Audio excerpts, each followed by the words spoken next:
예수님께서 마태복음 22장 14절에 보면 청함을 받은 사람은 많지만은 택함 받은 사람은 적다, 그렇게 말씀을 하셨습니다. 얼마나 적을까? 노아 홍수 심판 때 보면 그때 인구가 얼마가 되는지 모르겠어요. 그러나 택함 받은 자들, 구원받은 자들은 노아의 8 식구밖에 안 됩니다. 다 죽었어요. 다. 얼마나 참 적은 수입니까? 또 오늘 설교하려고 하는 이 소돔고모라, 이 소돔고모라가 불의 심판을 받아서 멸망하게 되는데, 이 롯과 그 가족만이 이제 그 심판을 이제 면하게 되는 걸 볼 수가 있죠. 그러니까 우리가 성경을 가만히 보면은, 이야, 택함 받은 자가 그렇게도 적구나 하는 것을 우리가 알 수가 있죠. 최근에 코로나 바이러스로 인해서 아이고 많은 사람들이 그냥 죽어가고, 이제 모든 전 세계가 여행도 마음대로 못하고 모든 게 다 중단되는, 이야, 인류 역사에 이런 일이 몇 번이나 있었겠어요. 이렇게 큰 환란이 일어나는 것을 볼 때 아무리 생각해도 예수님이 곧 오실 것 같아요. 이제 왜냐하면 큰 환란 후에 주님이 오신다 그랬기 때문에, 이렇게 상상 못할 환란이 일어나는 것을 보면, 이야, 정말 급하구나, 급해, 이제 그런 생각을 하게 됐어요. 그래서 제 마음속에 우리 사랑하는 성도들이 자기 자신이 택함 받은 자인지 아닌지, 구원받을 자인지 아닌지, 이거를 확실하게 좀 확인을 하고 알아야 되겠다. 더 이상 시간이 없어요. 그래서 제가 에베소서 강의를 하다가 갑자기 제가 이제 바꿔가지고 하나님의 택하신 백성이 어떤 사람이라는 걸 알게 하기 위해서 그 특징을 10번 이상 제가 말씀을 드렸어요. 그래서 그 말씀들을 이제 쭉 우리가 생각해 보면 자기 자신이 택함 받았는지 택함 받지 못했는지 알 수가 있는 거예요.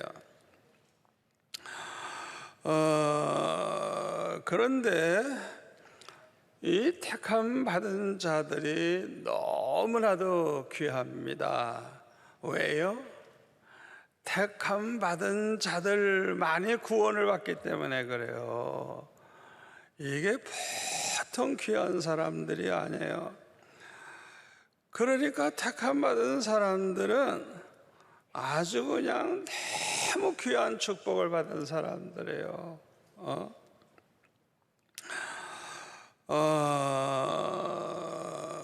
우리는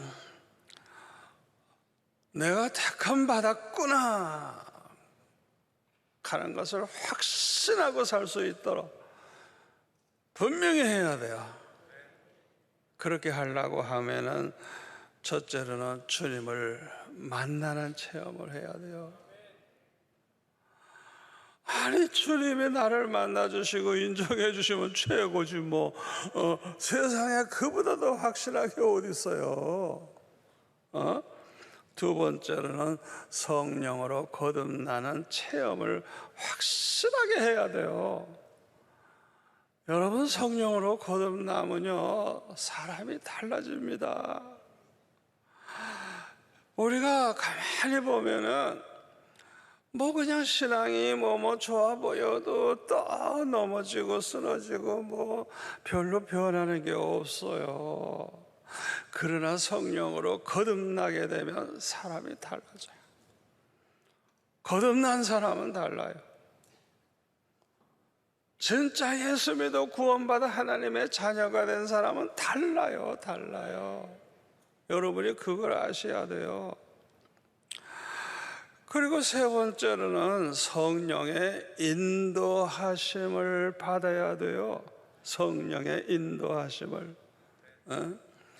고린도전서 3장 16절에 보면 우리 안에는 하나님의 성령이 계시다 그랬어요. 그래서 우리 몸 자체가 하나님의 성전이라 그랬어요. 로마서 8장 9절에 보면 누구든지 그리스도의 영, 그 성령이 없는 자는 그리스도의 사람이 아니래요. 그런데 로마서 8장 14절에 보니까 무릇 다 같이 읽을까요? 하나님의 영으로 인도함을 받는 사람은 곧 하나님의 아들이라. 하나님의 아들, 구원받은 하나님의 자녀라. 아멘. 이 사람들은 성령으로 거듭난 사람, 하나님의 자녀가 된 구원받은 사람을 여기서 말하고 있어요. 그러니까 정말 구원받은 사람은 하나님의 성령으로 인도함을 받는데요. 아멘. 우리가 성령의 인도하심을 받으려고 하면 항상 어떤 문제가 생기잖아요. 문제가 생기면 성령께서 말씀해 주시든지 인도해 주셔서 나를 이 문제 가운데서 잘 통과하고 해결할 수 있도록 간구해야만 우리가 이 성령의 인도하심을 받을 수가 있습니다. 요한복음 14장 26절에 보면 이 성령께서는 모든 걸 가르치신다. 모든 걸. 그러니까 성령께 부르짖어야 돼요. 주여, 이 문제 어떻게 하면 좋을까요? 나를 좀 인도해 주세요. 기도해야 돼요. 두 번째로는 무엇을 하든지 성령과 함께 하도록 힘을 써야 됩니다. 내 혼자 내 힘으로 하려고 하면 실수도 많고 실패를 많이 하게 돼요. 그러나 전지전능하신 그 성령이 함께 해주시면 무슨 일이든지 성공할 수가 있어요. 아멘. 갈라디아서 3장 3절에 보면은 너희가 이같이 어리석으냐, 성령으로 시작하였다가 이제는 육체로 바치겠느냐. 갈라디아서 5장 16절 내가 이르노니 너희는 성령을 따라 행하라. 그리하면 육체의 욕심을 이루지 아니하리라. 그 다음 절 보면 육체의 소욕은 성령을 거스리고 성령은 육체를 거스르려나니 이 둘이 서로 대적함으로 너희가 원하는 것을 하지 못하게 하려 함이라. 그러니까 우리가 성령을 따라 행하면 육체의 욕심을 이루지 아니한대요. 성령을 따라 행하면. 갈라디아서 6장 8절에 보면 자기의 육체를 위하여 심는 자는 육체로부터 썩어질 것을 거두고 성령을 위하여 심는 자는 성령으로부터 영생을 거두리라 그랬어요. 로마서 8장 5절에 보니까 육신을 따르는 자는 육신의 일을, 영을 따르는 자는 영의 일을 생각하나니 육신의 생각은 사망이요 영의 생각은 생명과 평안이라. 육신의 생각은 하나님과 원수가 되나니 이는 하나님의 법에 굴복하지 아니할 뿐만 아니라 할 수도 없음이라. 육신에 있는 자들은 하나님을 기쁘시게 할 수 없느니라 그랬어요. 우리가 무슨 일을 하든지 성공하고 싶고 일을 잘하고 싶고 뭐 그냥 크게 하고 싶죠. 가장 중요한 게 뭔지 알아요? 하나님의 뜻대로 했느냐가 중요한 거예요. 아무리 일 많이 하면 뭐해요? 아무리 자기 생각에 좋은 거 그냥 별별 걸 다 하면 뭐해요? 하나님의 뜻을 따라서 하나님의 뜻대로 했다면 성공이지만은 하나님의 뜻대로 하지 아니하는 거는 다 헛수고예요. 헛수고. 그거는 하나님이 인정도 안 해요. 그거는 뭐 다 나중에 책망 듣고 하나님의 심판밖에 받을 게 없어요. 그래서 우리는 꼭 명심해야 돼요. 뭘 하든지 항상 하나님의 뜻대로 해야 성공이다. 하나님의 뜻대로 하려면 하나님의 뜻을 알아야 되잖아요. 그래서 우리는 성령께 가르쳐 달라고 구해야 돼요. 아버지, 나는 하나님의 뜻대로 살고 싶어요. 하나님의 뜻이 어디에 있는지 무엇인지 좀 가르쳐 주세요. 그래서 내 마음대로 하지 않고 하나님의 뜻대로 행하게 해주세요. 이런 기도를 해야 돼요. 왜 그렇게 해야 되느냐? 고린도전서 2장 10절에 보면 오직 하나님이 성령으로 이것을 우리에게 보이셨으니, 자 보세요. 성령은 모든 것, 곧 하나님의 깊은 것까지도 통달하시느냐. 이 성령은 하나님의 뜻을 정확하게 안다 이거죠. 사람의 일을 사람의 속에 있는 영 외에 누가 알리요? 이와 같이 하나님의 일도 하나님의 영 외에는 아무도 알지 못하느니라. 우리가 세상을 영을 받지 아니하고 오직 하나님의 영, 하나님으로부터 온 영을 받았으니 이는 우리로 하여금 하나님께서 우리에게 은혜로 주신 것들을 알게 하려 함이라 그랬어요. 로마서 8장 26절에 보니까 이와 같이 성령도 우리의 연약함을 도우시나니 우리는 마땅히 기도할 바를 알지 못하나 오직 성령이 말할 수 없는 탄식으로 우리를 위하여 친히 간구하시느니라. 마음을 살피시는 이가 성령의 생각을 아시나니 이는 성령이 하나님의 뜻대로 성도를 위하여 간구하심이니라. 할렐루야. 야, 여러분, 이 성령이요, 우리가 기도가 너무너무 부족해. 너무너무 기도를 제대로 못할 때 많죠. 그런데 이 성령은 하나님의 뜻대로 우리를 위해서 기도하고 계시다는 거예요. 아멘. 이 말씀 생각하면 얼마나 좋아요. 그래서 나는 기도가 부족할 때마다 성령님 내 대신 좀 수고 좀 하세요. 성령께서는 하나님의 뜻대로 우리를 위해 기도하시니까 그렇게 부탁할 때도 있습니다. 에베소서 6장 8절에 18절에 보면 모든 기도와 간구를 하되 항상 성령 안에서 기도하고 성령 안에서 기도하고 이를 위하여 깨어 구하기를 힘쓰며 여러 성도를 위하여 구하라. 빌립보서 3장 3절 하나님의 성령으로 봉사하며 그리스도 예수로 자랑하고 육체를 신뢰하지 아니하는 우리가 할례파라. 참 너무나도 중요한 말씀이에요. 여러분, 기도도 성령 안에서 해야 돼요. 성령 안에서. 성령은 하나님의 뜻을 분명히 아시는 분이거든요. 그러니까 우리가 하나님의 뜻을 알고 하나님의 뜻대로 이루어지도록 간구하려면 성령 안에서 기도해야 되고, 봉사를 해도 뭐라고요? 성령으로 봉사하며. 이야, 세상 봉사하고 하나님의 교회에서 하나님의 일에 봉사하는 거 달라요.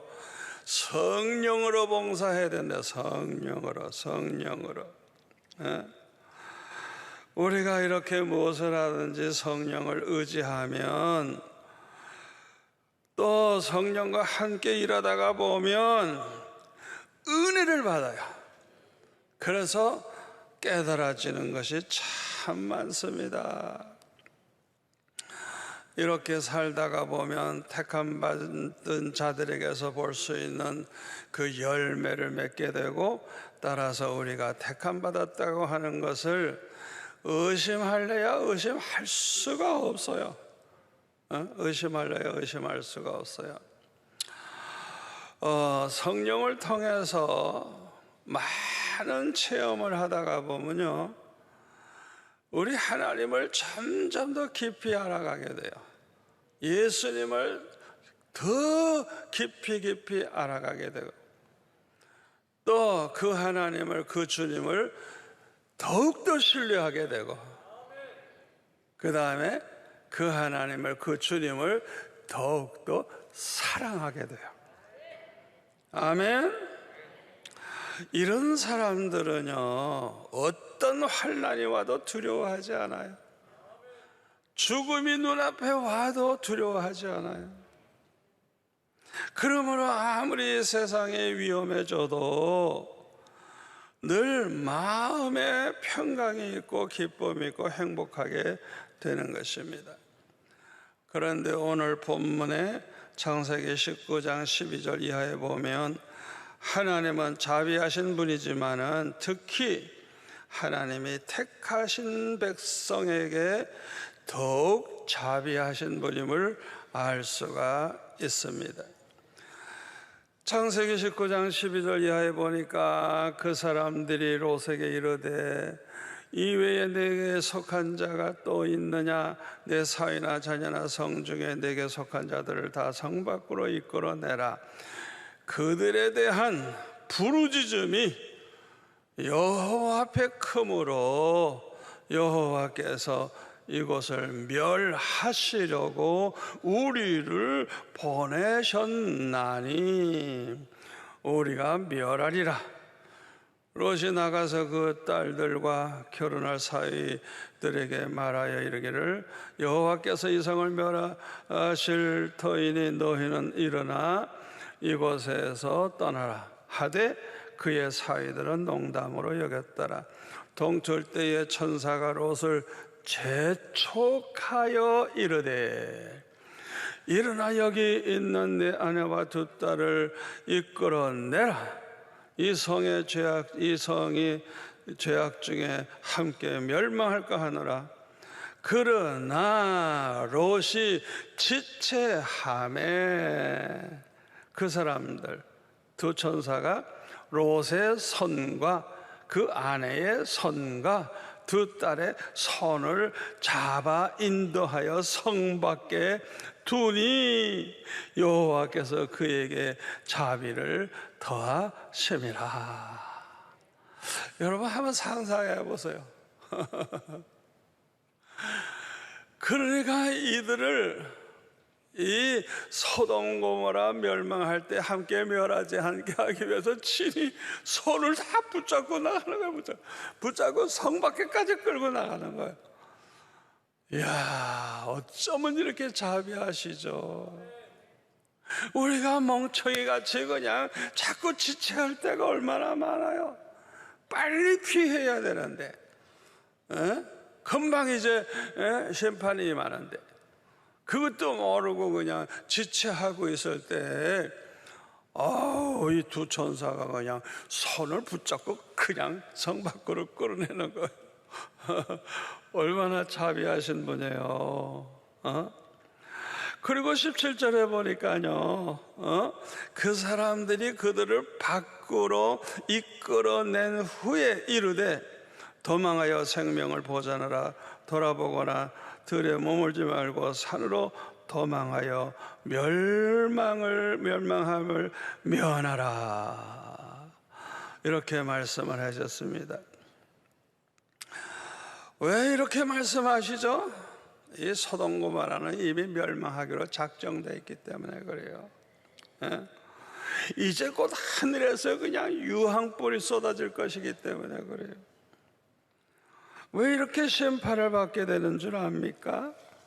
창세기 18장 20절에 보면은 여호와께서도 이르시되 소돔과 고모라에 대한 부르짖음이 크고 그 죄악이 심히 무거우니 내가 이제 내려가서 그 모든 행한 것이 과연 들린 그 부르짖음과 같은지 그렇지 않은지 내가 보고 알려 하노라.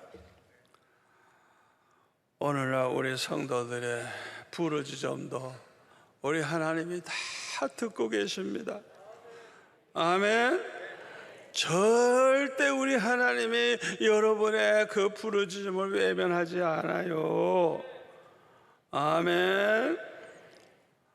여러분, 오늘날 이 나라가 이렇게 곧 망하려고 그러고 어려움을 당하는데요, 우리가 미스바에 모여가지고 금식하며 회개하며 남녀노소가 다 모여가지고 그냥 하나님 앞에 합심해서 이제 기도할 때 하나님께서 기적을 주셨잖아요. 여러분, 요 세 가지가 그렇게 중요한 거예요. 회개, 그 다음에 금식, 그 다음에 합심. 요 세 가지. 여러분, 요 세 가지만 딱 갖추면요, 반드시 응답이 되고요, 반드시 기적이 일어나요. 저는 금년에 연초부터 우리 교회가 그냥 대대적으로 모여가지고 그냥 회개하고 금식하고 합심해서 기도하기를 원했어요. 그걸 하지 않고 어영부영 지나다 보니까 또 코로나가 생겨가지고 이제는 하고 싶어도 못하게 됐어요. 얼마나 마음이 아픈지. 저 주차장에 주차해 놓고서라도 이 온라인상으로 이렇게 보면서라도 그냥 그 기도를 인도했더라면 얼마나 좋았을까. 여러분, 이렇게 미스바에서처럼 기도하고 부르짖으면요 반드시 응답됩니다. 여러분, 그거 아셔야 돼요. 그렇게 간단히 끝낼 수 있는 걸 갖다가 질질 끌고 안 하다가 보니까 그냥 이제는 하고 싶어도 이제 제대로 못하게 된 거예요. 우리가 하나님은 반드시 우리의 부르짖음을 듣고 계시는 분, 반드시 우리의 부르짖음을 외면하지 아니하시는 분, 우리 부르짖음을 들으시고 반드시 역사하시고 구원하신다는 걸 믿으시기를 바랍니다. 우리가 뭐 기도 열심히 합니다마는 제가 결정적인 은혜를 받았을 때 보면요, 부르짖을 때예요. 그 부르짖음도 보통 부르짖는 게 아니에요. 그냥 있는 힘을 다 해가지고 그냥 주여 어찌하여 나를 버리셨나이까. 아주 그냥 있는 힘을 다 해서 그냥 그렇게 부르짖을 때 그냥 우와, 하늘에서 그냥 불이 내리는데 그냥 우와, 얼마나 좋은지. 제가 고3 때도 상하산 꼭대기에 올라가가지고 내가 응답받지 않으면 안 돌아간다 생각하고 그냥 온몸이 얼어오는 그 추위에 산봉우리에서 맨 꼭대기에서 무릎 꿇고 그냥 기도할 때 저는 목숨 걸었어요. 그때는 얌전하게 무슨 기도 몇 시간 할 저게 아니에요. 당장 얼어 죽겠는데 정말 결사적으로 기도하는 거예요. 너무너무 쳐서 내려오긴 했지만은 하나님이 그냥 대학교 그냥 입학금만 아니라 그냥 학비 한 2년 동안 할 수 있는 큰 장학금이 저에게 왔더라고요. 합격도 안 했는데. 하나님은 그렇게 멋진 분이에요. 멋지신 분이에요. 아멘. 여러분, 그 부르짖음이라는 거 얼마나 중요한지 몰라요. 그래야 우리는 그냥 위기가 왔을 때나 이럴 때는 그냥 있는 힘을 다해서 한번 부르짖어 보세요. 어떤 일이 벌어지는가. 우리 사랑하는 우리 택한 백성들 부르짖음을 하나님이 절대 외면하지 않아요. 아멘. 그런데 롯의 집에 있던 두 천사가 소돔 사람들의 얼마나 악한가를 직접 이 두 천사가 다 경험을 하게 됐어요. 어떻게 경험을 했어요? 소돔 고모라에 왔더니 아이고, 나그네 대접하고 나그네들에게 뭐 이렇게 잘해주는 게 아니고 나그네들을 학대하는 거야. 그래서 오늘 밤 여기 온 사람 내놔라. 아니, 그 나그네를 그냥 보호하는 게 아니고 오히려 해치려고 그러는 거예요. 그 다음에 19장 4절 5절에 보면요, 그들이 눕기 전에, 두 천사가 눕기 전에 그 성사람 곧 소돔 백성들이 노소를 막론하고 원근에서 다 모여 그 집을 에워싸고 롯을 부르고 그에게 이르되 오늘 밤에 내게 온 사람들이 어디 있느냐? 이끌어내라. 우리가 그들을 상관하리라. 여러분, 여기 상관하리라는 이 원어의 뜻이 뭔지 압니까? 동성연애를 하겠다는 거예요. 밤새도록 그 짓을 하겠다는 거예요. 그냥 노소가 다 그냥 늙은이 젊은이 애들 다 모여가지고 그 한 사람 두 사람을 놓고 밤새도록 그 짓을 하겠다는 거예요. 그러니까 이 나라는요, 이런 동성연애를 숨어서 그렇게 몰래 숨어서 하는 게 아니에요. 공개적으로 모든 사람이 다 일반적으로 그냥 그렇게 사는 거예요. 그냥 남자들끼리 밤낮 그 짓하고 여자는 여자끼리 그 짓하고 하는 거예요. 이렇게 되면 어떻게 되는 줄 알아요? 부끄러움을 모르게 돼요. 왜? 다 하는데 뭐 나만 하나 뭐 다 하는데. 두 번째로는 죄책감이 생기질 않아요. 여러분, 이 정도로 되면 어떻게 되는 줄 알아요? 반드시 하나님의 심판이 아주 급하게 옵니다. 여러분이 그거 아셔야 돼요.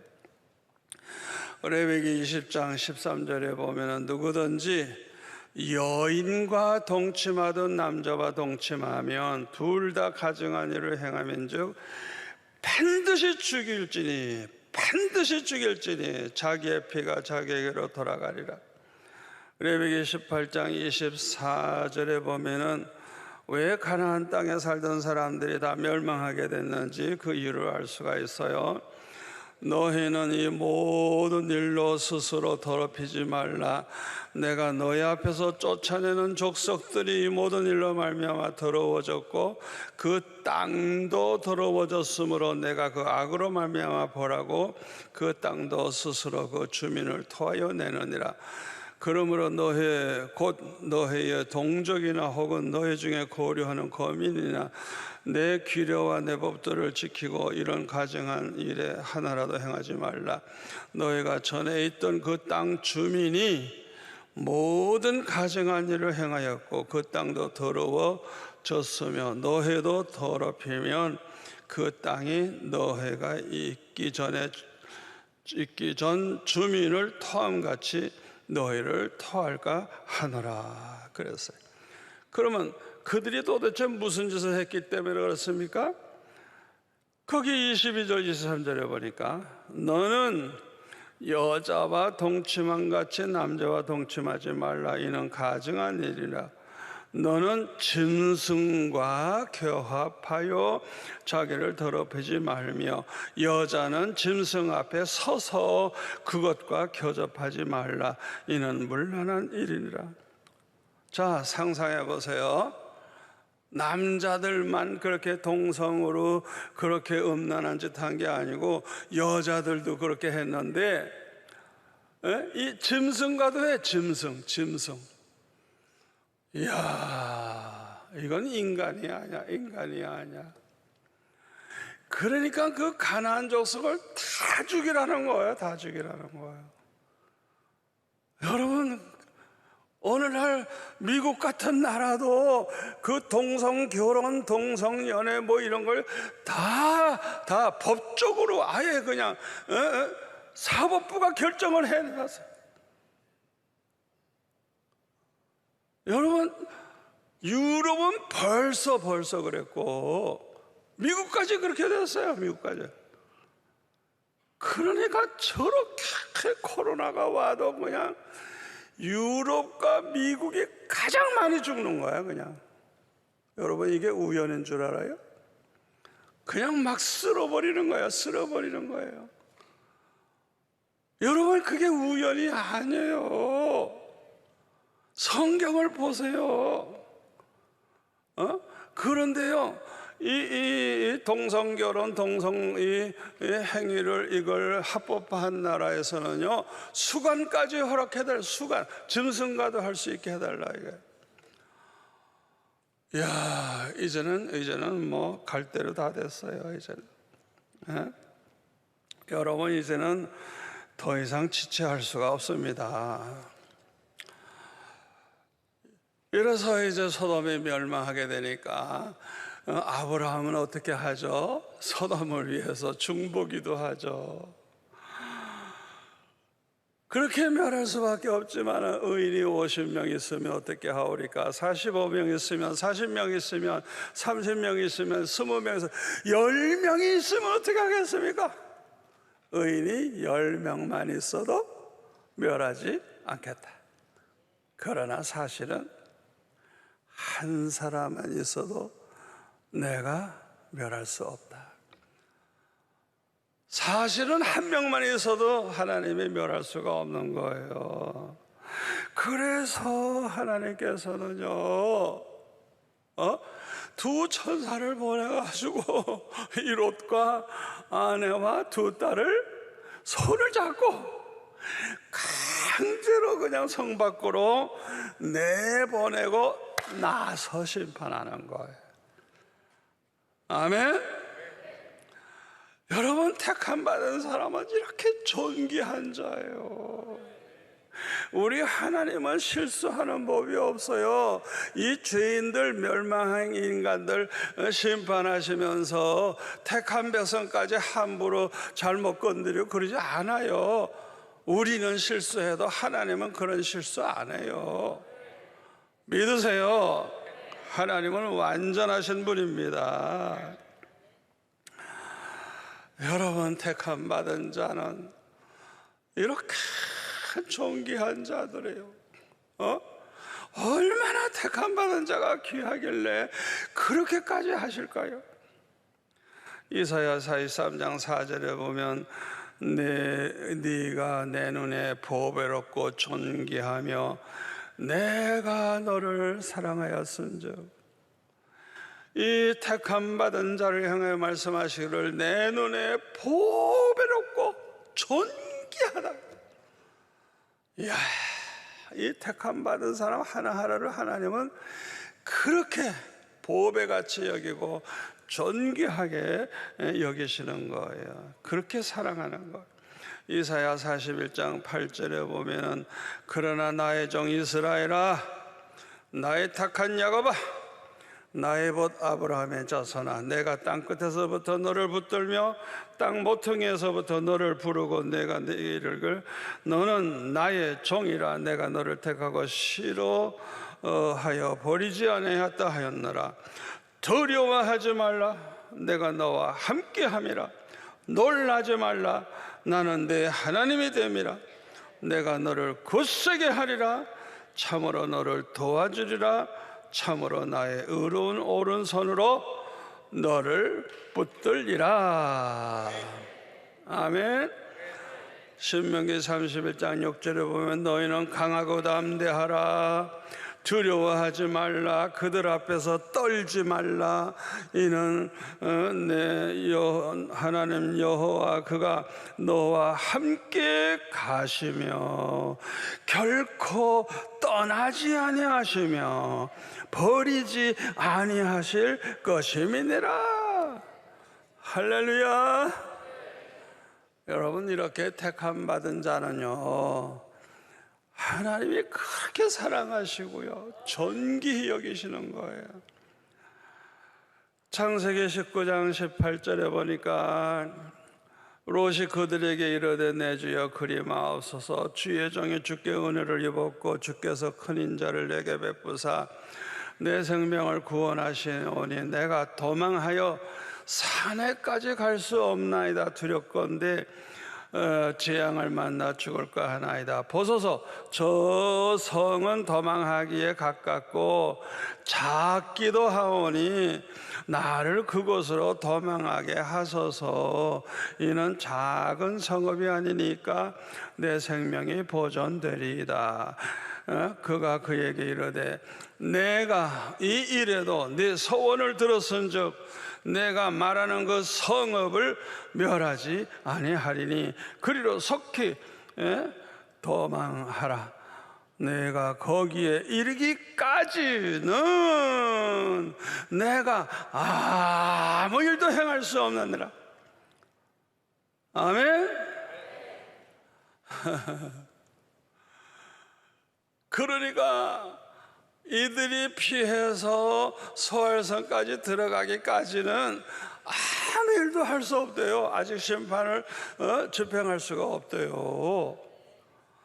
이야, 여러분, 이 롯과 그 가족을 얼마나 하나님이 사랑하시는가 알 수가 있죠. 여러분, 이 말씀을 보면요, 저와 여러분들 때문에, 택함 받은 백성들 때문에 이 나라가 망하지 않는 거예요. 아멘. 이 나라가 죄악이 모자라서 안 망하는 거 아니에요. 죄악은 차고 넘쳤어요. 그렇기 때문에 이 나라를 하나님이 멸하시려고 하면 먼저 우리를 여기서 떠나라 분명히 말씀하실 거예요. 빨리 떠나라. 어디든지 나가라. 나가라. 저는요, 한국에 있을 때보다 외국에 나갈 때마다 특별히 기도합니다. 왜? 내가 없는 동안에 어떤 재앙이 내릴까, 어떤 심판이 올까 걱정이 돼가지고. 저는 이 롯에게 행하신 하나님을 믿어요. 여러분 자신이 하나님의 택한 백성이라는 걸 확신한다면 여러분들을 옮겨놓고야 이 나라를 멸하지, 여러분이 있는 한 절대 하나님은 멸하지 않아요. 아멘. 아무리 이 나라가 망할 것 같아도 또 일어나고 또 일어나고 또 일어나고 또 일어나고, 얼마나 이 나라가 공산화될 뻔한 게 얼마나 많았고 얼마나 망할 기회가 많아서, 그러나 언제나 하나님의 피할길 주시고 언제나 이 나라를 다시 일으켜 주시고 택한 백성들 때문에 그렇게 하신 것입니다. 아멘. 택함 받은 자를 그렇게 하나님은 존귀히 여기세요. 그런데 롯의 아내는 도망가다가 뒤를 돌아보므로 소음기둥이 됐다 그랬죠. 돌아보지 말라 그래서만 안 돌아봐야지. 하나님 말씀을 순종하지 않아. 그래가지고 소돔기둥이 되고 말았어요. 롯과 두 딸은 산으로 피해서 사는 중에 롯은 두 딸을 통해서 모압과 베남이라고 하는 두 아들을 얻게 되죠. 큰 딸을 통해 낳은 모압은 모압 족속의 조상이 되고 작은 딸을 통해 낳은 베냐민은 암몬 족속의 조상이 됩니다. 여러분이 성경을 보시면 이 민족은 다 결국 멸망해서 없어져 버리고 맙니다. 여러분, 이것을 보면요, 우리가 누구를 가까이 하고 무엇을 가까이 하느냐가 너무 중요합니다. 아브라함이, 이 롯이 아브라함과 함께 있을 때 흉내라도 냈어요. 아브라함 하는 대로. 아브라함과 함께 있을 때는 괜찮았어요. 아브라함을 떠나서 소돔으로 가니까, 아브라함과 멀어지니까 이렇게까지 된 거예요. 이렇게까지. 여러분이 누구를 가까이 하느냐 중요합니다. 너무너무 중요해요. 그래서 여러분들이 먹고 노는 거 좋아하는 사람, 밤낮 가까이에서 밤낮 먹고 놀러나 다니지 말고 늘 깨우기도 하고 은혜 받은 사람, 그래서 만나면 그냥 은혜 받은 말이 그냥 술술 나와. 보기만 해도 은혜가 돼. 그런 사람 가까이 하시기 바랍니다. 아멘.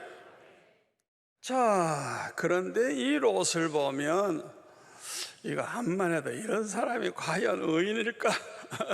이런 사람이 과연 택한 백성일까? 우리가 좀 곤란하죠, 생각하기가. 그런데 왜 제가 이렇게 택함 받은 자라고 의인이라고 하냐 하면 성경에 있어요. 베드로후서 2장 6절부터 보면은 소돔과 고모라 성을 멸망하기로 정하여 죄가 되게 하사 후세에 경건하지 아니한 자들에게 본을 삼으셨으며 무법한 자들의 음란한 행실로 말미암아 고통을 당하는 의로운 롯을 건지셨으니 이는 이 의인이 그들 중에 거하여 날마다 저 불법한 행실을 보고 들으므로 그 의로운 심령이 상함이라. 주께서 경건한 자는 그 시험에서 건지실 것이요. 성경이 의인으로 말씀하고 있어요. 성경이. 우리가 볼 때는 뭐 문제가 많아요. 너무 많아요. 그렇게 부족함에도 불구하고 성경이 그를 의인이라고 말을 하고 있는 거예요. 더군다나 그 소돔 고모라 사람들이 죄를 짓는 거 볼 때마다 마음이, 그 의로운 심령이 상했대요. 여러분, 이 세상의 인간들이 악한 짓을 할 때 어떤 마음이 생깁니까? 아무렇지도 않아요? 아니면 마음이 아픕니까? 너무 마음이 아파서 우리 인간이 저렇게 타락하면 어쩌지? 너무너무 마음이 아픈지 한번 생각해 볼 필요가 있습니다. 이제 결론의 말씀을 드립니다. 우리는 오늘 주신 말씀을 통해서 하나님께서 택하신 백성들을 얼마나 사랑하시는지, 얼마나 존귀히 여기시는 것을 우리는 알게 됩니다. 여러분, 우리가 평소에 하나님이 나를 너무 귀하게 여기시는구나, 나를 너무너무 사랑하시는구나, 이거를 깨닫는 사람은 행복해요. 너무 행복해요. 먹을 것이 없어도 행복해요. 고난이 있어도 행복해요. 아멘. 하나님이 나를 얼마나 사랑하시는지 이거를 아는 사람들은요, 얼마나 행복한지 몰라요. 자, 그런데 왜 우리는 평소에 이 하나님의 사랑을 느끼지 못하죠? 우리가 은혜 가운데 살지 않기 때문에 그래요.